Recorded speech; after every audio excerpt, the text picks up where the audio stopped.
and I talked about this with the students that I'm working with this week. I was very privileged to have been to a guest lecture by Edward de Bono on the thinking, and emphasised how important it is that adults model for children thinking skills, thinking strategies, tell them what the thinking is in your mind. So I wonder why questions.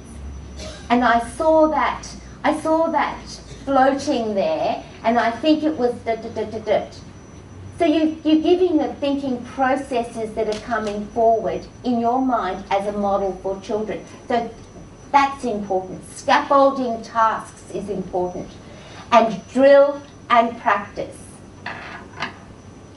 Now, so that they are actually practicing. Now, if they're doing a dance, or they're doing a song, or they're doing a movement, we learn that by practice. Step, step, step, step. You learn the steps, and then you build up to the next step, and then you build up to the next step. So that's all a very important part of the learning. So the drill and practice is important, and it needs to come through. The teacher-directed learning, as we're coming up through, as children are getting older and they're more explicit, especially with literacy and numeracy, sometimes it needs to be timetabled in, and it needs to be short, focused sessions. And this is where it gets a little bit unstuck, where it can go for lengthy sessions, which is not appropriate for young children. But the short, explicit 5, 15, 10 minutes can come back into the routine of the day, and it's very, very important that that happens, where it's teacher-controlled, teacher-directed, but it isn't going for an hour. It's very short and focused. And that can occur during teachable moments with individual children, where it's needed. So the individuals as well as the others. The real life situations are very, very, very important and often overlooked. In Australia, we tend to think of real life situations as excursions where we all jump on a bus or go for a visit to see something. That's important too, but the real life experiences can be solving a problem that presents itself in the day-to-day running of the classroom or the centre. So if something breaks, there's a real life situation there waiting for you to solve the problem. If people aren't lining up or aren't getting out the classroom or the room in enough time, there's a problem. We can build a real life situation to it. If something's happening, there's too much litter in the playground or there's too much of something, there's a real life situation to address. So we can use our real life situations as much as we possibly can, and sometimes simulate them, although they're never as effective when they're simulated. And then there's also the real life situation, such as reading for a reason. So we're interested in something, so we have to find out how we're going to do it. Rather than scheduling it in, it's probably easier to do it at that particular point in time.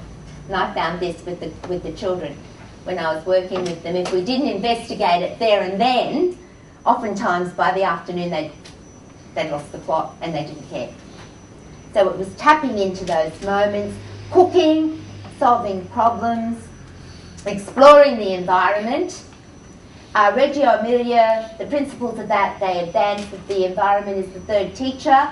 So using the environment out there, looking at the environment, connecting up with the environment.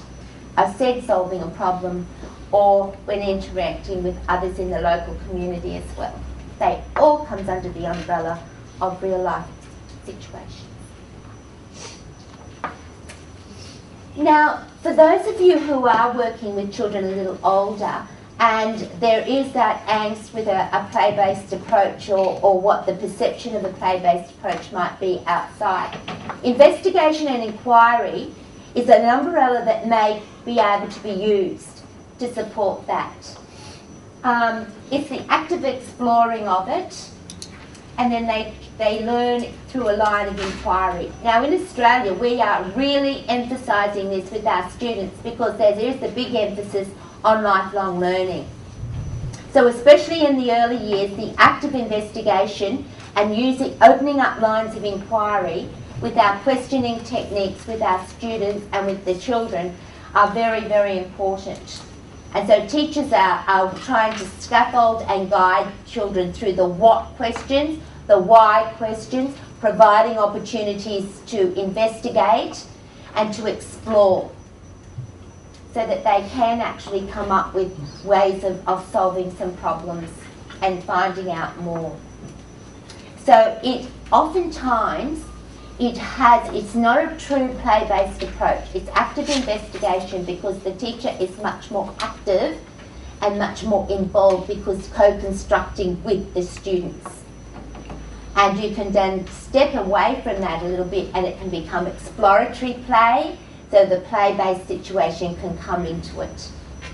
But if the teacher is heavily involved or more involved and is directing the play, then it isn't play.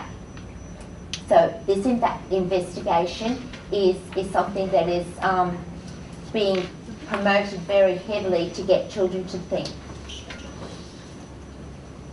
It helps to build on and from learning, and it also is very useful for transferring learning from one situation to another situation.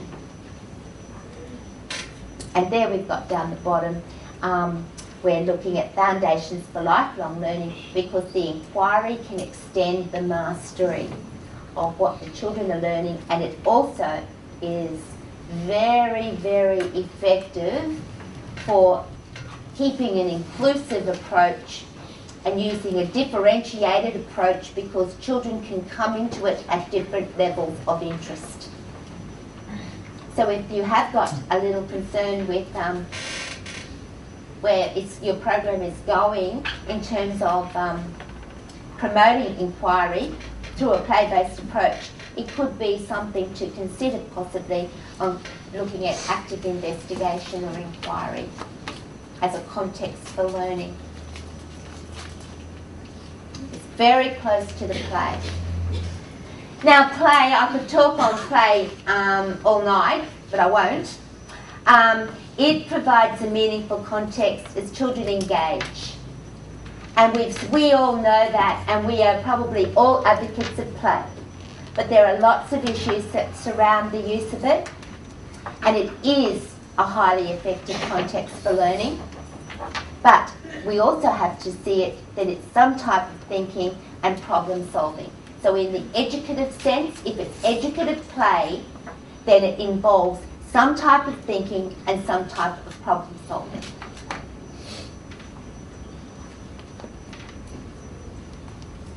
Now there's the misconception is between you work and you play.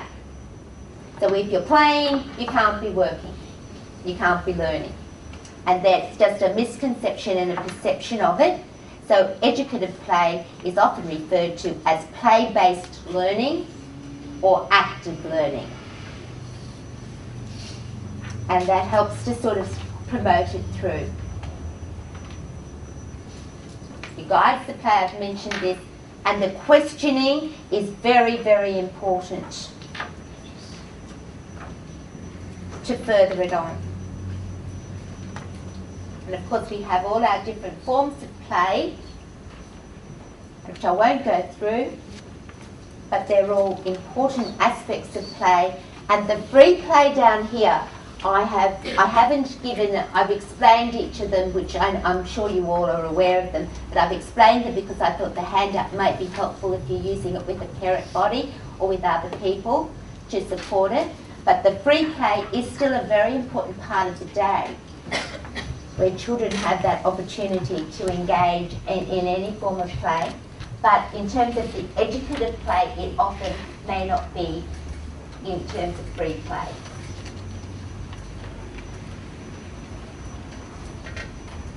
Now, if you wanted to share some practical ideas, and I'm conscious of time, at the back of your handout there, I have put down some practical ways that you might consider using or add to. And I would suggest, and the way, oops, I'm breaking my phone, sorry. Here again. I'll project that. I would suggest that you do try to get as many other ideas from each other as you possibly can, and promote generate an ideas bank between yourselves and with your colleagues. So add to them, because these are just a few different ideas that have come in. But if you can build up ideas around plan around your big ideas, and go rewording from the passive to active, and engaging the students in doing that. And then just using your everyday examples. With the group of children that I had at the beginning of the year, I just did not think this would work, this idea, but I got it from a colleague, and she said, just try them out. And I was working with 5-year-olds, just 5, and we were talking about, we were doing reading every day, as you do, and the books, and we were looking at animals. And all of a sudden then, I needed to cover a testing that I had to do for the school and the system. We decided to decide which book was it, fiction or was it non-fiction? Was it real or was it story, pretend? And we just started to categorise them by doing it. We'll put this one in this pile and this one in this pile. Then the children came up with the idea that that bookshelf over there could be the stories that are storybooks, not real, fiction, and the ones over there can be the ones that are giving us information. And then just through the day-to-day context of what we were doing, they started to get it organised.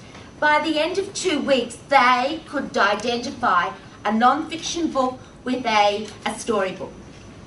And that was just through the course of day-to-day engaging, working. They were looking for the features of a non-fiction book, and they were looking for the features of a storybook, and they could work that through. So that's just an example of how you can use a range of different contexts. That was a real-life example with a bit of explicit teaching coming in there, and I might add a bit of play-based learning went in because they created, I won't let you know how they created up the book stands, but it wasn't. It was very play-based. So we used a number of contexts that came through there. So there's just one example of how that might be. I won't go through all of those. They are just ideas, nothing more. But I would really suggest that you add to them and help each other with some different ideas. And because of time, we won't have the time to share them this evening, but if you could, even in your own centre with each other, the more you share, I think the better we can build up and learn from each other's practice. I've got an example here. I didn't actually do this. I'd like to claim that I did, but this was from one of my students when I did early childhood. She was a teacher, and she was trying for the first time to use a play-based approach, and the children were 5-year-olds about. And it was at the beginning of the year to get them to know all about them. So she's incorporated a number of different contexts for learning through it. And it was mini-me.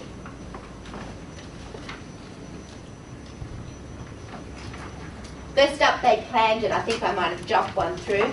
The children made a plan of what they were going to do. So there's some explicit instruction coming through in that. And the planning, I might add, the thinking, the strategies, so that they're actually engaged in what they're doing is very, very important as well. They used the oral language to talk about themselves. So that was that sense of identity as well as getting to know each other. They had to have the routines and the social skills to know how to do that and when to do it and what was appropriate. They used their cooperative social skills in taking turns to explain the project. And those little dots, I've had to cover their faces because I've got permission to use them, but I didn't know if I had permission to use them in Singapore, so I thought I'd better just dot them out. But their social skills were coming through where they had to think about, talk about, explain the project. So that was, and listening to the others, so that came through part of the routine of the classroom day.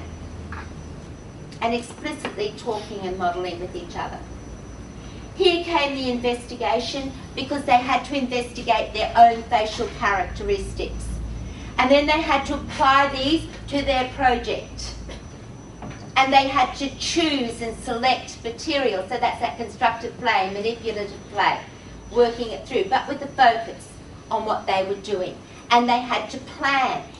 They planned it, and if they didn't go to the plan, they changed the plan.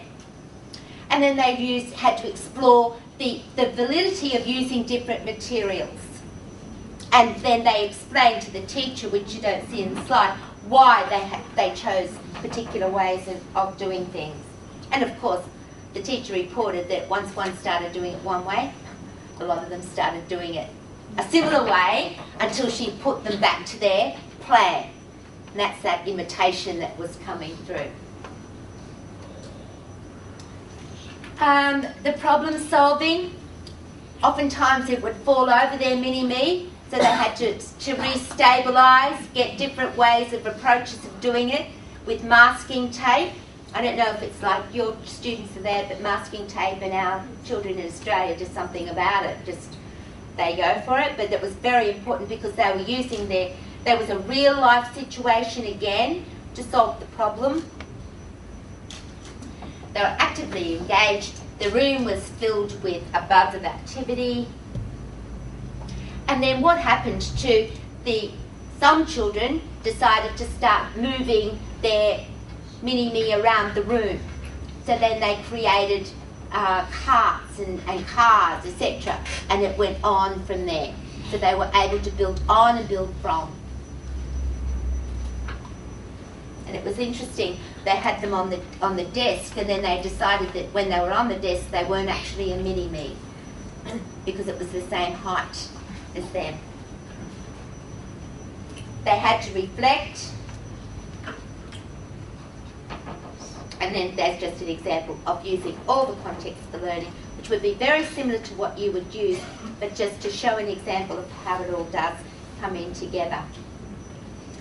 And I guess creating worthwhile context for learning gives learning and teaching in the early years is hard, but most importantly, it's solved.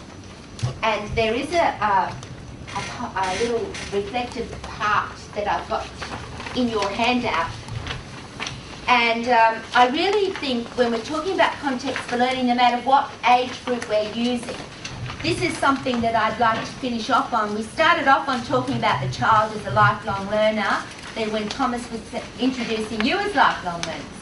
So I think this would be something, and I would like to finish it off on this, to say no way the 100 is there. And you may have heard this before, but I try to use it as often as I can. The child is made of 100. The child has 100 languages, 100 hands, 100 thoughts, 100 ways of thinking, 100 ways of playing, 100 ways of speaking. 100, always 100 ways.